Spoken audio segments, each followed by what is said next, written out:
Hello मेरे प्यारे दोस्तों, मेरे प्यारे बच्चों। आज हम लाइट चैप्टर शुरुआत करने वाले हैं। लाइट के बारे में समझने वाले हैं, क्या क्या होता है, कैसे होता है। ठीक। अब लाइट के बारे में बताते हैं। प्रकाश, जिसको इंग्लिश में लाइट कहते हैं, संबंधित कुछ महत्वपूर्ण तथ्य मतलब फैक्ट, जिसकी जानकारी आपको पिछले वर्गों में हो चुकी है तथा जिनका उपयोग आपको इस अध्याय अगले 2 अध्याय में करना भी है। ठीक। प्रकाश और उसके स्रोत। वस्तुओं को देखने के लिए आँख के अतिरिक्त प्रकाश का भी होना आवश्यक है। अंधकार में हम कुछ भी नहीं देख पाते हैं। क्यों? जब प्रकाश रहेगा तब ना आँख से देखिएगा। ठीक। अतः प्रकाश वह कारक है, यानी फैक्टर है, जिसकी सहायता से हम वस्तुओं को देख पाते हैं। ठीक। वास्तव में प्रकाश जब वस्तुओं से टकरा कर हमारी आँख तक पहुँचता है तभी हम वस्तु को देख पाते हैं। जैसे ये प्रकाश है। ठीक। इससे अगर निकलता कोई वस्तु पे पड़ता है और रिफ्लेक्टेड होके, ठीक है, परावर्तन होके हमारे आँख पे पड़ता है, तभी हम वस्तु को देख पाते हैं।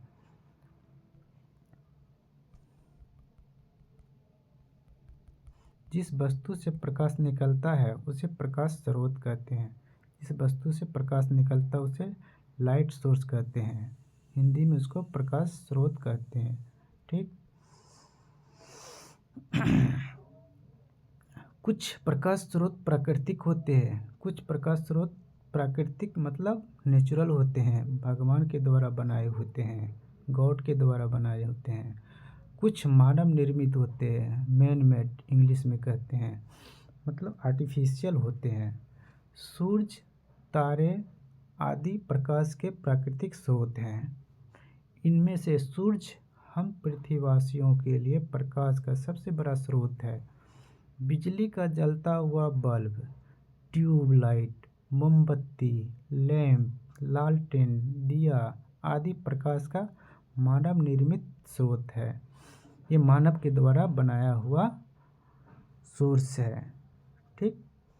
अब प्रकाश के जितने भी स्रोत हैं उनमें अन्य प्रकार की विभिन्न ऊर्जाओं को प्रकाश में बदला जा सकता है। जैसे लालटेन, लैंप आदि तेल से में संचित रासायनिक ऊर्जा को प्रकाश ऊर्जा में बदला जाता है। इसी प्रकार बिजली के बल्ब, टॉर्च विद्युत ऊर्जा को प्रकाश में परिणत किया जाता है। इस प्रकार हम पाते हैं कि ऊर्जा के विभिन्न रूपों से प्रकाश की प्राप्ति होती है। ठीक। अतः प्रकाश एक प्रकार की ऊर्जा है। प्रकाश क्या है? एक प्रकार की ऊर्जा है। ठीक। अब बताते हैं प्रदीप्त और अप्रदीप्त वस्तुएं क्या होती है। प्रदीप्त किसको कहते हैं, अप्रदीप्त वस्तुएं क्या होती है। ठीक। कुछ वस्तुएं प्रकाश उत्सर्जित करती है, जैसे सूरज से प्रकाश निकलता है, बिजली का जलता हुआ बल्ब उससे भी प्रकाश निकलता है, जलती मोमबत्ती आदि इससे भी प्रकाश निकलता है। वे वस्तुएं प्रकाश उत्सर्जित करती है, इसको क्या कहते हैं? प्रदीप्त, यानी दीप्तिमान। इंग्लिश में इसको ल्यूमिनस वस्तु कहलाती है।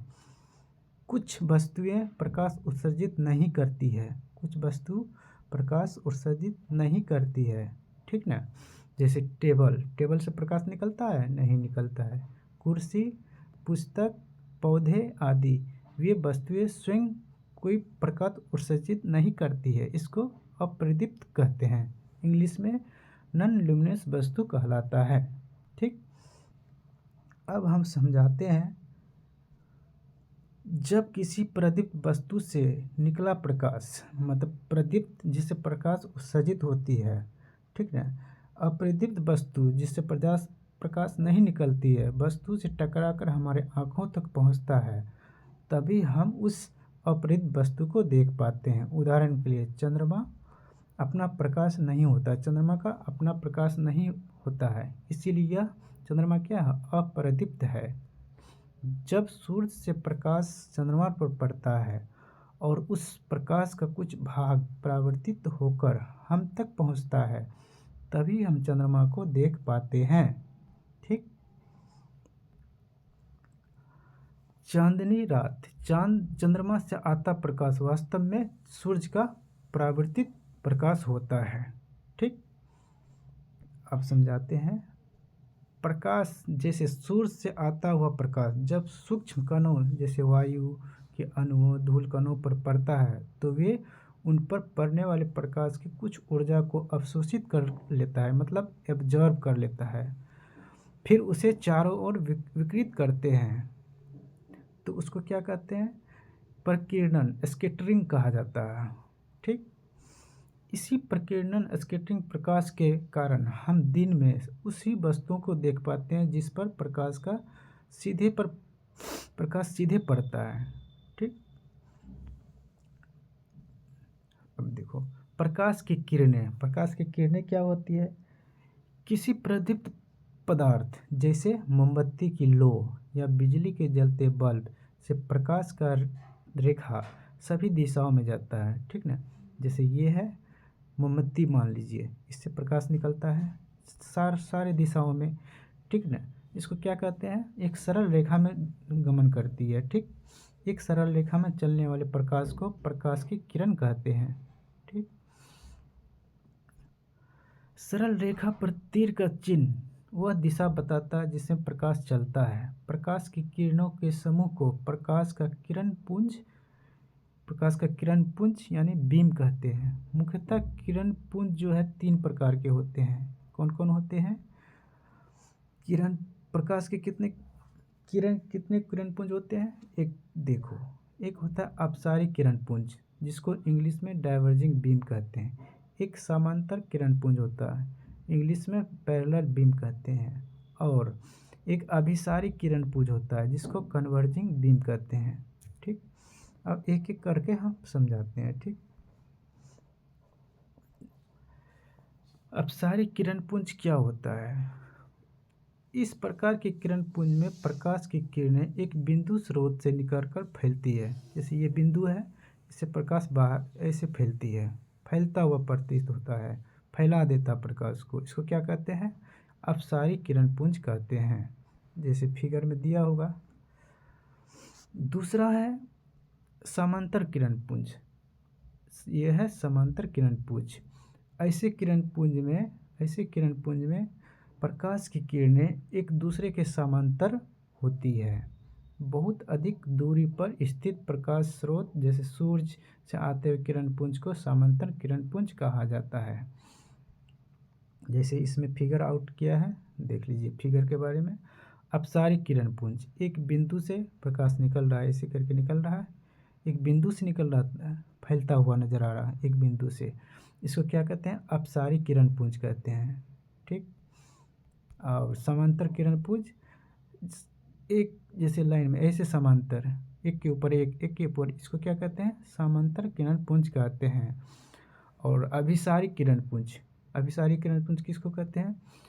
कहीं से प्रकाश आता है और एक बिंदु पे मिल जाता है, कहीं से प्रकाश आया एक बिंदु पे मिल जाया, एक बिंदु पे प्रकाश आते हुए मिलती हुई, तो इसको क्या कहते हैं? अभिसारी किरण पुंज कहते हैं। ठीक, अब हम समझते हैं कि अभिसारी किरण पुंज के बारे में लिखते हैं।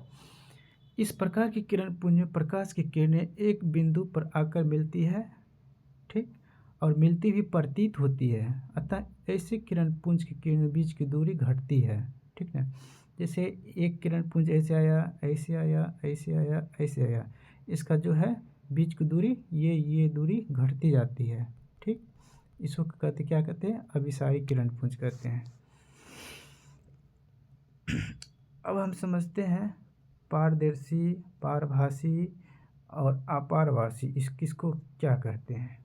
वे पदार्थ जिनसे होकर प्रकाश आसानी से पार कर जाता है, जैसे कि ये प्रकाश आ रहा है, ठीक ना, अब कोई भी मीडियम है आसानी से पार कर जा रहा है प्रकाश, इसको क्या कहते हैं? पारदर्शी कहते हैं। ठीक, इसको ट्रांसपेरेंट पदार्थ भी कहा जाता है इंग्लिश में। जैसे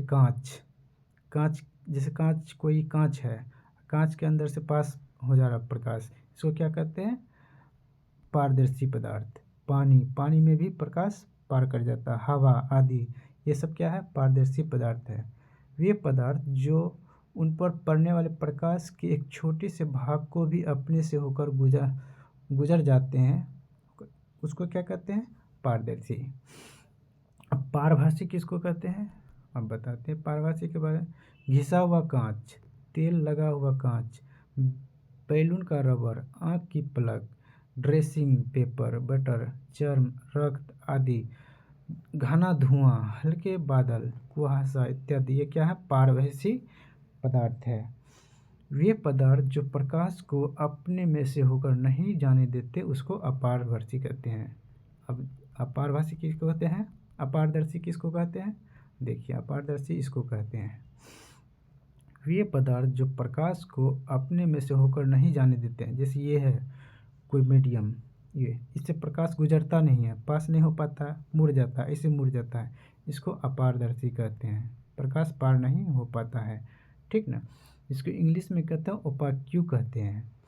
लकड़ी, लोहा, पत्थर, अलकतरा, पेंट, मोटा, गत्ता, धातु, प्लेट इत्यादि ये क्या है? अपारदर्शी पदार्थ हैं। अब नेक्स्ट चैप्टर में और नेक्स्ट स्लाइड में हम क्या पढ़ेंगे? प्रकाश का परावर्तन। आज की क्लास यहीं तक समाप्त करते हैं, फिर मिलते हैं नेक्स्ट डे।